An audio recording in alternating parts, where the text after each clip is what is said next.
Ladies and fellas, what's good? My name's Kennymaximum, and today I'll be giving you some adventuring tips on how to make your life easier while you are journeying in Pokemon Scarlet and Violet. So without further ado, let's jump right into it. Okay, so here's a very simple but very useful tip for all the people that just gotta catch them all.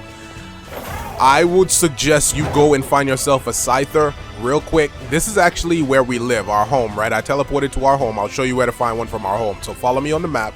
The reason you're going to want a Scyther is actually because it has False Swipe. That's going to help you immensely when it comes to capturing Pokemon going forward.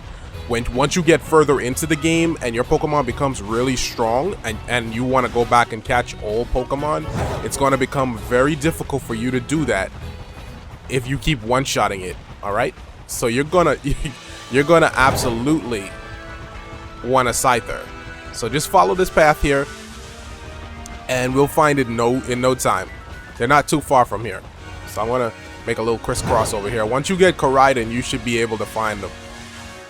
They're not like too difficult or too out of reach. Let's actually head up here, because I want to show you guys that you can get one like early game. You don't have to, you know, go too far out of your way to find a Scyther. I'm pretty sure you can find a Scyther right over here. If you can get your Koraidon over there, there's a jump right here you can make. I'm not even going to use the jump ability. Let's just do a regular jump, because that's all you're going to get with Koraidon. Regular jump, boom. There should be some Scythers over here that you can grab. They're going to be higher level though, if I'm not mistaken. Let's see if we can find one. There's a Scyther right there. They're going to be level 22, so careful when you try to capture it, all right? Careful with these Scythers. Once you get a Scyther, it's going to be super duper easy to actually capture Pokemon after that going forward. Trust me. I don't want to actually show you guys the rest of my Pokemon for spoiler purposes, so I won't. But I do have a Scyther in my party. I'm actually going to just jump cut and show you. Alright, here's my Scyther. I've been rolling with this Scyther for a minute.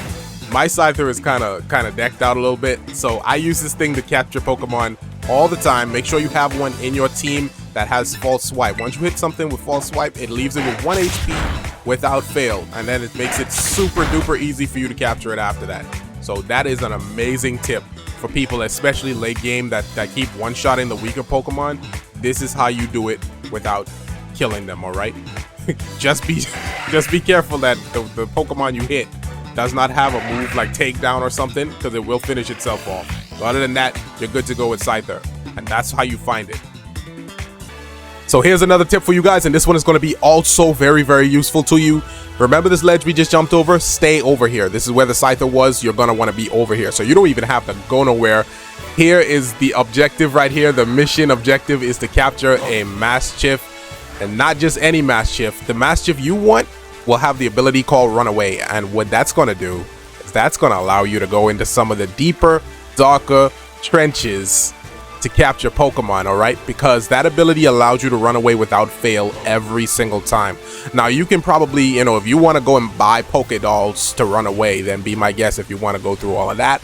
But if you want to be able to scavenge the other areas and sequence break and do whatever you got to do, make sure you capture a Mastiff in this same exact area. Sometimes it doesn't have Runaway, so you got to, you know, capture them until you get Runaway, and you should have an easy time with it too, because you got Scythers here with False Swipe that can help you out right after you get it. All right, so make sure you get that. So if a really strong Pokemon gets a hold of you, at least you'll be able to escape without fail, without having to worry about Pokédolls and all that stuff. That's very useful Pokemon there to go with Scyther. I imagine that's why they put those two together. with those powers combined, you can go anywhere in the game, man. So that's your next tip. My guys, if you are still with me and any of the first two tips appeal to you in any way, make sure that you hit the like button and the subscribe button. This third tip is going to flip your world upside down, and I'd like to take a minute, so you just sit right there. Y'all saw what I did there. Yo, that Basculin peeping on me? Or am I peeping on Basculin? Who knows, man? Stay tuned in the next episode. You got to buy pay-per-view to see what happens next. Anyways, so as I was saying, normally when you have Koraidon and you try to jump up slopes or anything slanted, Koraidon is super duper finicky. I promise you, you're going to get annoyed very frequently. That's a promise. You have to accept that as a life thing. Even with the tips, you will still get a bit annoyed, but it will be very helpful. Watch this. I'll demonstrate to you. When you jump up a slope, right? He does this sliding animation like that. Once he's doing that, you cannot continue to jump up that mountain, right? There's no way you're going to get up that. They're telling you, no, there's no way. I have the high jump ability, right? This is how high he jumps with the high jump. If I do that, that's about as high as he gets before he slides down. So even with the high jump ability, you're not getting up there because he's going to slide down. It's impossible, right? Or so they would make you believe. If you turn around and do it, it will allow you to actually jump once he lands onto it. So when you do this, you can jump again, and it allows you to go up. So if you backwards jump up mountains, you actually, I don't know what it is about that. Maybe it's the physics of the jump. I guess he lands properly if it's facing the opposite direction somehow. You guys can explain to me how that works. However, you can get up if you do that.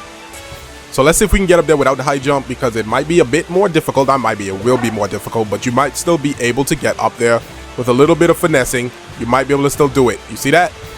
And we got up. With the regular jump, you were able to scale that mountain that you would otherwise not be able to. And that will unlock a lot of different stuff for you. You'll be able to get TMs that the game didn't intend for you to get just yet. Let me don't say it doesn't intend to get for you to get, because it's open world. They do know that you can get around, and they probably know some of the jank. They might have even intentionally implemented that backwards jump. You just never know. You just never know. People might say, oh no, that's Game Freak, they didn't intentionally do that, they just messed up the code or something. You just never know. Developers are sneaky sometimes. They might put something like that in the game where they know you can backwards jump and get up earlier. So that's an amazing tip. Took a little long to show you guys, but here we are. That's one of the best tips you're probably going to get here for today, but we'll go through a couple more, and hopefully those are also useful to you as well. Here's the final tip of the day, serving it up Gary's way. Make sure that you guys are always going into your Pokedex to claim your rewards, alright? Every additional 10 Pokemon that you capture, you'll get rewards for them, alright? So once you're in the Pokedex, just press A on here, and then you see to the bottom left where there's a trophy icon. Make sure you hit the X button there, and this will show you all the rewards you'll get. Every 10 Pokemon that you capture, you will get a set of rewards, whether it's stones, Pokeballs, money. They'll give you all the different types of balls. So if you're a ball guy, they got your balls in spades, all right? So all kinds of stuff. I have not filled this out yet, as you can see, so I don't know what they'll give you if you fully fill it up. I have no idea. That's yet to be seen. But go in here every time you catch 10 Pokemon, it will give you a reward. So don't forget about it, all right? That's probably going to be very useful to you, especially later on if they give you even better rewards later, all right? So that's your final tip.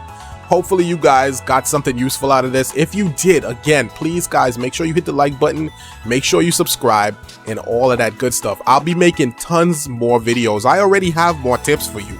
All right, I have more tips. I just didn't want to make the video extremely long, so I cut it into sections. All right, so there will be more. If you like any of these, or you like how I operate, make sure you hang around, you stick around. I'll be doing a lot of live streams, guys, on Twitch and YouTube at the same time. Kennymaximum, all one word. Anyways, you guys stay safe, take it easy. Kenny out.